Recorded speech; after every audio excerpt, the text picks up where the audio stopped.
October মাসে ব্রাজিলের উইন্ডোতে দুটি ম্যাচ রয়েছে। ইনজুরির কারণে সেই স্কোয়াডে ডাক পায়নি নেইমার জুনিয়র। এই উইন্ডোতে ব্রাজিলের খেলার কথা জাপান এবং কোরিয়ার বিপক্ষে।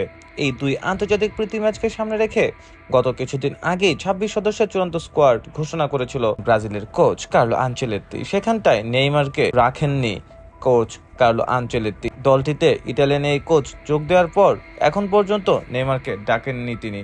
প্রশ্ন উঠেছে 2026 বিশ্বকাপে নেইমারকে দেখা যাবে কিনা। এরই মাঝে এই উইন্ডোতে আন্তর্জাতিক প্রীতি ম্যাচকে সামনে রেখে সংবাদ সম্মেলনে এসেছেন ব্রাজিলের তরুণ ফরওয়ার্ড রদ্রিগো। গত উইন্ডোতে স্কোয়াডে জায়গা না হলেও রদ্রিগোকে অক্টোবরের এই উইন্ডোতে ডেকেছেন কোচ কার্লো আনচেলত্তি। প্রশ্ন উঠেছে রদ্রিগোর জার্সি নাম্বার নিয়ে। নেইমারের অনুপস্থিতিতে রদ্রিগোকে দেখা যাবে ব্রাজিলের নাম্বার 10 জার্সি পরতে।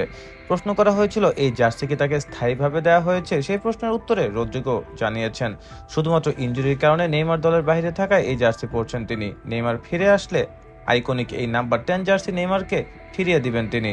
যদি বিশ্বকাপে নেইমার জুনিয়রের খেলা না হয় এবং কোচ কার্লো আনচেলত্তি বিশ্বকাপ স্কোয়াডে নেইমারকে না রাখে, সেই ক্ষেত্রে ব্রাজিলের নাম্বার 10 জার্সি পরে বিশ্বকাপ মাতাতে দেখা যাবে রদ্রিগোকে। তবে ইনজুরি কাটিয়ে নেইমার ফিরে আসলে আবারও ব্রাজিলের আইকনিক 10 নাম্বার জার্সি গায়ে দেখা যাবে ব্রাজিলের ইতিহাসে সর্বকালের সর্বোচ্চ গোলদাতা নেইমার জুনিয়রকে।